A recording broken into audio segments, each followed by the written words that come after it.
မင်္ဂလာပါဒီနေ့ဩဂတ်စ်လ17ရက်နေ့အတွက်နောက်ဆုံးရရှိထားတဲ့အပြောင်းအရွှေ့သတင်းတိုလေးများကိုရွေးချယ်တင်ဆက်ပေးသွားမှာပဲဖြစ်ပါတယ်ပထမဆုံးတစ်ပုဒ်ကတော့တောင်မန်ကစားသမားရှာဖွေနေတဲ့အာဆင်နယ်အသင်းကတော့ချက်စီအသင်းရဲ့တောင်မန်ကစားသမားဖြစ်တဲ့net to ကို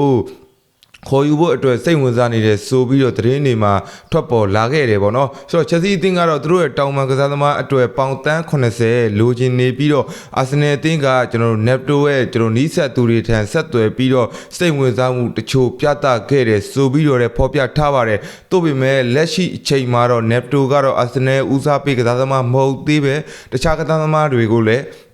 ကျွန်တော်စောင့်ကြည့်နေပါတယ်ဆိုတော့ချက်စီထံမှာအမြဲလိုဝယ်ယူနေကြဖြစ်တဲ့အာဆင်နယ်ဒီနေ့ကျေပွေခေါ်ယူမှုကတော့ net to ဖြစ်သွားနိုင်မလားဒီအပြောင်းရွှေ့ကတော့ဆက်လက်ပြီးတော့စောင့်ကြည့်ရအောင်မှာပဲဖြစ်ပါတယ်နောက်တစ်ပုဒ်ကတော့ Manchester City အသင်းကတော့အသက်18နှစ်အရွယ်ကျွန်တော်မော်ရိုကိုကွင်းလယ်ကစားသမားဖြစ်တဲ့ဘူဝါရီနဲ့ကျွန်တော်ပုံကိုရေးဆိုင်ရာသဘောတူညီမှုရရှိသွားပြီဖြစ်ပြီးတော့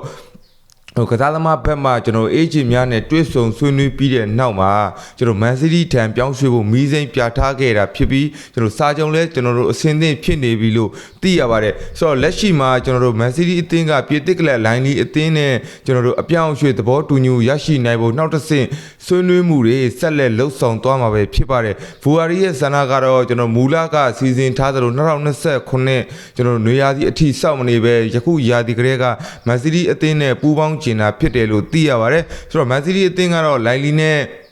ကျွန်တော်သဘောတူညီမှုအပြည့်တက်နိုင်ဖို့နှိစက်နေပြီးတော့ဘူအာရီကိုချက်ချင်းခေါ်ယူဖို့လုပ်ငန်းစဉ်များစတင်နေပြီးဆိုပြီးတော့လည်းဖော်ပြထားပါတယ်နောက်တစ်ပုဒ်ကတော့ Manchester United အသင်းကတော့ဝါရန်ကိုခေါ်ယူဖို့အတွက်ဈေးကွက်ထဲကိုအပြိုင်ဆိုင်ပြန်လည်ဝင်ရောက်လာပြီပဲဖြစ်ပါတယ်ကင်းတောက်အဖွဲ့တွေကတော့ဝါရန်ကိုကျွန်တော်ဘဲချေတန်ကွင်းလေထိန်းချုပ်သူကျွန်တော်တအုပ်အဖြစ်သတ်မှတ်ထားပြီးတော့ဘောလုံးယူဆောင်နိုင်စွမ်းကျွန်တော်တို့ပွဲကျွန်တော်တို့အရှိန်အဟုန်ကိုထိန်းကြီးပေးနိုင်စွမ်းတွေကိုသဘောကျနေကြပါတယ်ဆိုတော့သူ့ကိုကျွန်တော်တို့စိတ်ဝင်စားနေတဲ့ကျွန်တော်တို့ပြိုင်ပွဲအသင်းတွေကတော့ Chelsea နဲ့ Real Madrid အသင်းနှစ်သင်းပဲဖြစ်ပါတယ်ဆိုတော့ Crystal Palace အသင်းကတော့ကျွန်တော်ဝါဒန်တန်ဖိုးကိုယူရိုတန်း100လောက်အထိသတ်မှတ်ထားပါတယ်ဒါပေမဲ့ကျွန်တော် Manchester United ဘက်ကတော့ပေါင်တန်း80အထိသုံးစွဲဖို့ဒါကျွန်တော်အသင်းရှိနေတဲ့ကျွန်တော်အခြေအနေကြောင့်ဆွေးနွေးမှုကိုအနည်းငယ်ကျွန်တော်နှိပ်ကွေးနေတာပဲဖြစ်ပါတယ်နောက်တစ်ပုဒ်ကတော့ဂလာတာစာရေးအသင်းကတော့အာဆင်နယ်အသင်းရဲ့ကစားသမားဖြစ်တဲ့ကျွန်တော်မာတင်နယ်လီကိုဒီနေ့နွေရာသီမှာခေါ်ယူနိုင်ရေးအတွက်စုံစမ်းမေးမြန်းနေပါတယ်ဆိုတော့အာဆင်နယ်အသင်းအနေနဲ့မာတင်နယ်လီကိုရောင်းချဖို့စဉ်းစားမယ်ဆိုလို့ရှိရင်သူ့နေရာမှာအစားထိုးနိုင်မဲ့ကျွန်တော်တောင်မန်ကစားသမားတအုပ်ကိုအရင်ဆုံးကျွန်တော်ခေါ်ယူဖို့လိုအပ်နေတယ်ပေါ့နော်မာတင်နယ်လီရဲ့ကျွန်တော်အာဆင်နယ်ရဲ့စာချုပ်မှာကျွန်တော်တစ်နှစ်သာကြန့်ရှိတော့မှာဖြစ်ပြီးတော့အာဆင်နယ်ဘက်ကတော့စာချုပ်ကိုနောက်ထပ်တစ်နှစ်တက်တန်းတိုးခွေလဲရှိနေပါတယ်နောက်ထပ်တစ်ပုဒ်ကတော့အစတွန်ဗီလာအသင်းကနေအသစ်ခေါ်ယူထားတဲ့ကစားသမားတစ်မော်ဂန်ရောဂျာကတော့လာမယ့်ဗုဒ္ဓဟူးနေ့မှာချက်စီအသင်းနဲ့အတူလာရောက်ပူးပေါင်းသွားမှာဖြစ်ကြောင်းသတင်းတွေမှာဖော်ပြလာပါပြီဆိုတော့မော်ဂန်ရောဂျာကတော့အင်္ဂလန်အသင်းနဲ့အတူကမ္ဘာဖလားပါဝင်ရှင်ပြိုင်ထားခဲ့ပြီးတော့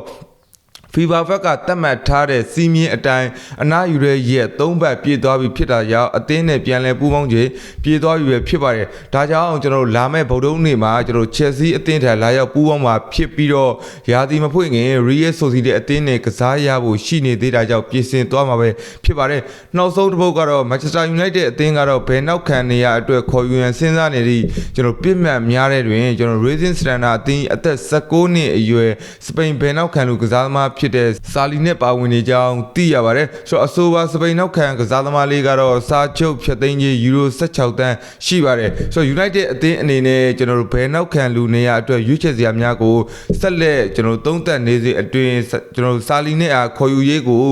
ပြစ်မှတ်တစ်ခုအဖြစ်ထဲသွင်းစဉ်းစားပွဲရှိနေပါတယ်ဆိုတော့ဒါကတော့ဒီနေ့ဩဂတ်စ်လ17ရက်နေ့အတွက်နောက်ဆုံးရရှိထားတဲ့အပြောင်းအရွှေ့သတင်းတိုလေးများကိုရွေးချယ်တင်ဆက်ပေးခြင်းပဲဖြစ်ပါတယ်ဗီဒီယိုလေးကိုအဆုံးထိရှုပေးကြတဲ့ညီကိုတယောက်ချင်းစီတိုင်းကိုကျေးဇူးတင်ကြောင်းပြောကြရင်းနဲ့ပဲဗီဒီယိုလေးကိုဒီမှာတင်ရနာနေပါတယ်